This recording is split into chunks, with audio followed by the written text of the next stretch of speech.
Movie की starting में हम एक लेडी को देख रहे हैं जो कि काफी उदास है और उसकी आंखों में आंसू भी है। वो शहर अलास्का की रहने वाली है। अब हुआ कुछ यूं था कि कुछ दिन पहले 30 दिन के लिए सूरज गायब हो गया। यानी जब 30 दिन के लिए सूरज ना निकला तो 30 दिन भी 30 रातों में बदल गए। वो तो उन पर भारी थे ही, लेकिन इसके साथ साथ जो इंसिडेंट हुआ वो उस लड़की के दिमाग में हमेशा के लिए बैठ गया। ये लेडी मैरिड थी लेकिन अब एक विडो बन चुकी थी। वो इस तरह से कि इन दिनों में कुछ वैम्पायर्स का अलास्का पर अटैक हुआ। उन्होंने यहाँ के रहने वालों को मार दिया, बहुत ज्यादा तबाही की, और इस सब में इस लेडी का हस्बैंड भी मारा गया। तो अब ये लेडी चाहती है कि वो अपने हस्बैंड की मौत का बदला ले और अब वो वैम्पायर्स को ढूंढ ढूंढ कर उन्हें मारेगी। वो ये भी जानती है कि इस समय उसकी अपनी जान भी खतरे में है, लेकिन वो पीछे नहीं हटने वाली। अब इस सब के लिए वो लॉस एंजलिस चाहती है ताकि लोगों को बता सके कि वैम्पायर्स वाकई में एग्जिस्ट करते हैं। वो वहाँ पर एक पब्लिक मीटिंग है जिसमें वो सबसे बात करने लग जाती है और बताती है कि आप सब समझते हैं कि आपके आसपास बैठने वाला हर शख्स इंसान है, जबकि ये हमें भी नहीं पता कि कौन इंसान है और कौन वैम्पायर। वहाँ सारे लोग उसकी बात सुनकर हंसने लग जाते हैं और कहते हैं देखो इसके दिमाग को क्या हो गया, हम वैम्पायर। और वो लेडी आगे से कहती है मैं जानती हूँ तुम सबको काफी फनी लग रहा होगा, पर हमारे दरमियान अभी भी वैम्पायर्स बैठे हैं। इसी के साथ वो पब्लिक पर बहुत तेज अल्ट्रावायलेट रेज फेंक देती है, जिसके बाद वैम्पायर सामने आ जाते हैं क्योंकि उनकी स्किन उस एक्सपोजर से जलने लगती है। अब इस लेडी की ये हरकत देखकर बाकी सारे लोग भी घबरा जाते हैं और वहाँ से भागने लगते हैं। अब जैसे ही दरवाजा खोल के बाहर निकलती है तो पुलिस इसे अरेस्ट कर लेती है और वहाँ एक एजेंट इसे रूम में ले जाकर ब्लैकमेल करने लगता है कि अगर तुमने ये सब ना छोड़ा तो तुम्हें हमेशा के लिए कैद कर लिया जाएगा और इससे तुम्हारी जान को भी खतरा है, तो बेहतर होगा कि इस पर रिसर्च और काम करना बंद कर दो। अब ये लड़की जिसका नाम स्टेला है ये सुनकर काफी दुखी हो जाती है। इसको पुलिस तो छोड़ देती है लेकिन इस वादे के साथ कि अब वो वैम्पायर हंटिंग नहीं करेगी। पर जैसे ही वो अपने होटल के एक रूम में जाती है तो वहाँ से 3 लोग मिलते हैं, 2 आदमी और एक लेडी। यहाँ पर ये तीनों स्टेला से कहने लगते हैं कि हम जानते हैं कि तुम वैम्पायर हंटिंग करना चाहती हो, हम भी वैम्पायर हंटिंग ही करने आए हैं, तो आज से मिलकर वैम्पायर्स को ढूंढेंगे और उन्हें मारेंगे। लेकिन पुलिस ने और उस एजेंट ने स्टेला का ब्रेन वॉश किया था, या यूं कह लें कि उसे जान की धमकी देके उसे ब्लैकमेल किया। तो यहाँ स्टेला कहने लग जाती है कि इंसान वैम्पायर्स को पकड़ेंगे, मैंने भी सुना था कि वैम्पायर्स ही हमेशा इंसानों को मारते हैं। तो यहाँ पर बाकी तीनों को बहुत अजीब लगता है कि थोड़ी देर पहले वाली स्टेला को क्या हो गया है। तो उनमें से जो वैम्पायर हंटर लड़की होती है वो बाहर चली जाती है। बाहर जाके वो देखती है कि जिस होटल में वो लोग रुके हुए हैं उसी के सामने वाले रूम में कुछ अजीब सी मूवमेंट है और उसी में से एक आदमी कूदा है और ये जंप कोई नॉर्मल नहीं थी, यानी ये इंसान की जंप नहीं थी। तो उसे पता चल जाता है कि वैम्पायर है, तो वो फौरन से अंदर आकर इनको बताती है कि हमारे कमरे की तरफ एक वैम्पायर आ रहा है। अब जैसे वो वैम्पायर इनका दरवाजा खोलने की कोशिश करता है तो ये दोनों आदमी उसे शूट करके मार डालते हैं। स्टेला जब ये देखती है कि वाकई वैम्पायर्स को मारना पॉसिबल है तो वो भी अब इनकी टीम में शामिल हो जाती है और अब ये चारों मिलकर एक आदमी के पास जाते हैं जो कि एक लाइब्रेरी में है। स्टेला जैसे ही उस लाइब्रेरियन को देखती है तो उसे पता चल जाता है कि ये भी वैम्पायर है, क्योंकि उसकी आंखें ब्लैक होने लगी थी और उसके दांत भी वैसे हो रहे थे। तो स्टेला उस पर गन पॉइंट करती है, लेकिन उसका साथी उसे बताता है बेशक ये वैम्पायर है लेकिन इसे अपना दिमाग कंट्रोल करना आता है और ये हमें नुकसान नहीं पहुंचाए।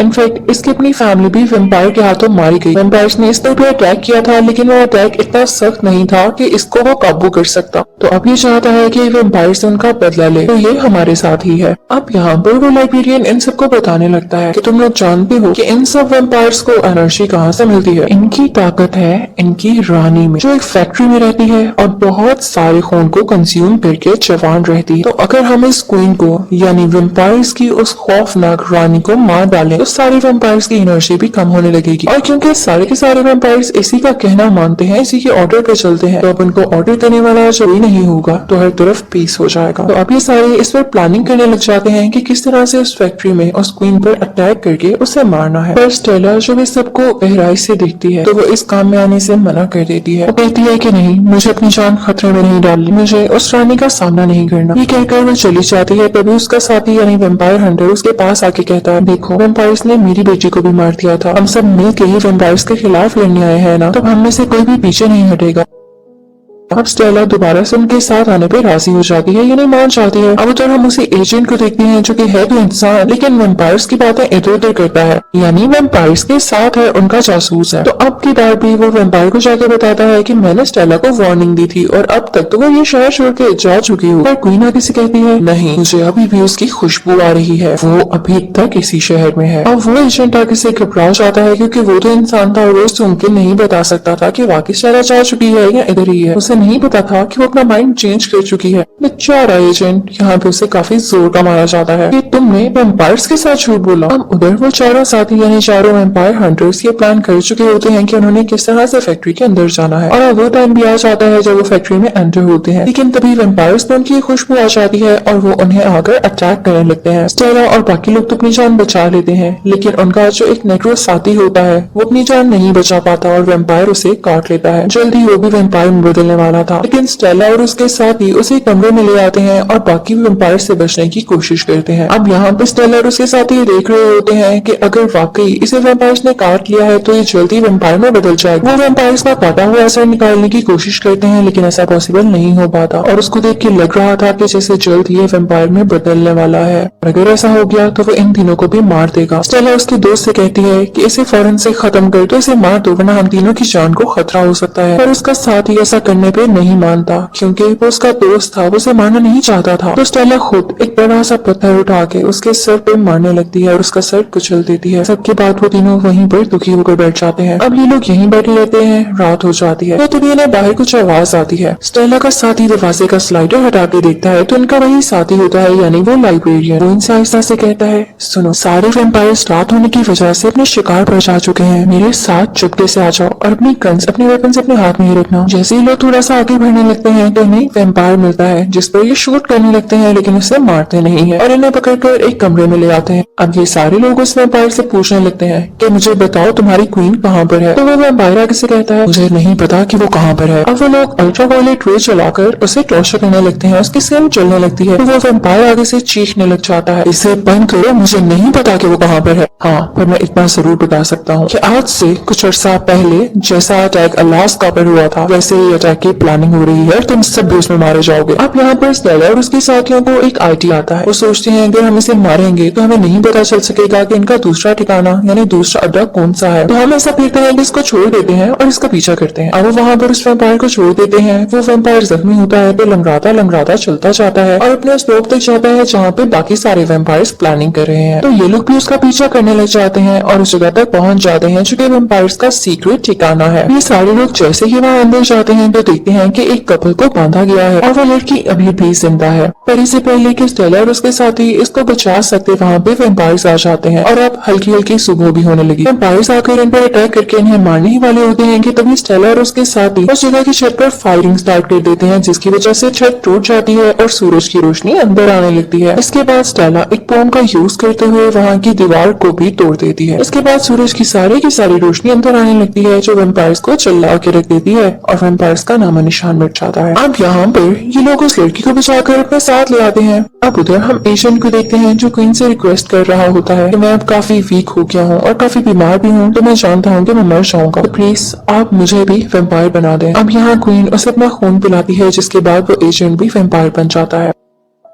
अब स्टेला और उसके साथी उस रेस्क्यू की गई लड़की को अपने साथ लेके आते हैं और उससे पूछने लगते हैं कि वेम्पायर्स ने तुम्हें कहाँ से किडनैप किया। तो वो लड़की बताने लगती है कि मुझे और मेरे साथी को यानी मेरे दोस्त को एक यॉट से किडनैप किया गया था और वहाँ पर और भी बहुत सारे लोग थे जिनका वो लोग खून जमा कर रहे थे। लेकिन तभी वहाँ पर दरवाजा नॉक होता है। अब लाइब्रेरियन जो क्या था वेम्पायर है और आधा इंसान, तो दरवाजे पर जाकर हल्का सा झांकता है, पर तभी बाहर जो एजेंट खड़ा होता है जो कि मुकम्मल तौर पर वेम्पायर बन चुका है, उसे शूट करके उसे मार डालता है और अब अंदर आ जाता है। लेकिन ये चारों से देखकर गाड़ी में बैठते हैं। एशियन वेम्पायर भी इन पर मुसलसल यानी कंटिन्यूअसली शूटिंग कर रहा होता है और ये भी आगे से उसको शूट कर रहे होते हैं। लेकिन आखिरकार उस जगह तक पहुंच जाते हैं जिसके बारे में लड़की ने बताया है कि यॉट पर और भी लोग हैं जिन्हें वेम्पायर्स मारकर उनका खून जमा कर रहे हैं। तो यहाँ पर स्टेला उस लड़की से कहती है कि तुम यहाँ से चले जाओ, हम इस यॉट के अंदर जाएंगे। अब वहाँ जैसे ही स्टेला थोड़ा अंदर जाती है तो छुप कर देखती है कि एक वेम्पायर जो कि सूरज की रोशनी से जल चुका है, उस पर खून डाला जा रहा है, तो वो दोबारा से बिल्कुल जिंदा हो गया है। तो यहाँ पर स्टेला को समझ आ जाता है कि वेम्पायर्स को मारने के लिए उन्हें सूरज की रोशनी से जलाना काफी नहीं बल्कि उनकी गर्दन काटना भी जरूरी है, यानी अब इनका मिशन और भी ज्यादा मुश्किल होने वाला है। यहाँ पर अब स्टेला के साथी जो कि लड़की है वो काफी ज्यादा डर जाती है और कहती है कि क्या हम यहाँ से वापस जा सकते हैं, मुझे सब कुछ बहुत मुश्किल लग रहा है। और स्टेला कहती है अब यहाँ आ ही गए हैं तो वापस नहीं जाएंगे, और सोचो अगर ये पूरा का पूरा जहाज जो कि वेम्पायर से भरा हुआ है किसी और शहर चला गया तो न जाने कितने और घर उछलेंगे। अब जैसे ही वो उस यार्ड के अंदर दाखिल होते हैं तो बच्चे से लेकर बड़ा तक हर इंसान मारा हुआ होता है और वेम्पायर्स ने उनका खून निकाल कर जमा किया होता है। ये लोग जैसे आगे बढ़ते हैं तो देखते हैं कि केबिन में एक आदमी खड़ा है, उसकी बैक इनकी तरफ हो रही है तो स्टेला और उसके साथ ही इस पर गन पॉइंट कर लेते हैं, लेकिन जैसे ही वो पीछे मुड़ता है तो उसकी आंखें भी ठीक होती है और उसके दांत, यानी वो वेम्पायर नहीं बल्कि एक मासूम सा डरा हुआ इंसान होता है जिसकी फैमिली को वेम्पायर्स ने अपने कब्जे में लेकर मार दिया था और बस अब मजबूरन इस आदमी को उन वेम्पायर्स की बात मानना पड़ रही थी। उनसे कहता है कि मुझे भी अपने साथ ले लो, और तभी वहाँ पर वेम्पायर्स आकर उसे शूट करके मार डालते हैं और साथ ही साथ स्टेला की उस साथी को भी जो डर रही वो उसे ले जाते हैं और उसे भी गोलियों से मार देते हैं, जिसके बाद स्टेला और उसका साथी अकेले रह जाते हैं और काफी दुखी होते हैं और वो डिसाइड करते हैं कि वो किसी एक वेम्पायर को भी जिंदा नहीं छोड़ेंगे। अब जैसे जैसे दोनों आगे बढ़ रहे होते हैं तो तभी एशियन भी आ जाता है और इन दोनों को पकड़ के बांध देता है। साथ ही साथ वो स्टेला के साथी के बाजू पर एक बहुत बड़ा कट लगाता है और उसके साथ एक कंटेनर रख देता है कि इसके बाजू से खून बहता बहता एक कंटेनर भर जाए और इसकी डेथ हो जाए। और यहाँ पर स्टेला अपना हेका छुड़वा के पहले खुद को आजाद करती है और फिर अपने साथी को, और इस दौरान वो एशियन को भी बहुत बुरी तरह से मार डालती है क्योंकि वो जानती थी कि उनकी जान किस तरह से ली जाती है, यानी वेम्पायर्स को किस तरह से खत्म किया जाता है। इसके बाद ये दोनों फौरन यार्ड के कंट्रोल रूम में जाते हैं और वहाँ जाके तोड़ फोड़ करने लगते हैं ताकि यहाँ की लाइट चली जाए और सारे वेम्पायर्स कंफ्यूज हो जाएं कि कहाँ जाना है, साथ ही साथ ये यार्ड चले भी ना। लेकिन तभी वहाँ पर वेम्पायर्स की क्वीन आ जाती है और स्टेला के आखिरी बचे हुए साथी को भी मार डालती है।